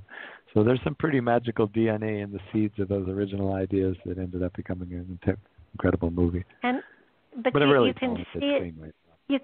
You can see it and you can feel it. I mean, come on, Yesterday, and I mean, some of the music that has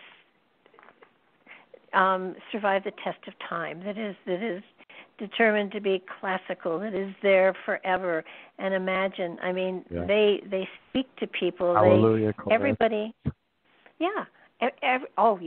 I mean, everybody has a personal experience of it, and I do believe that there is a magic in anything that comes from the inspiration of the author or the artist or whatever. There is a magic there that reaches out and touches people's spirits, souls, awakens something in them, even without them knowing it.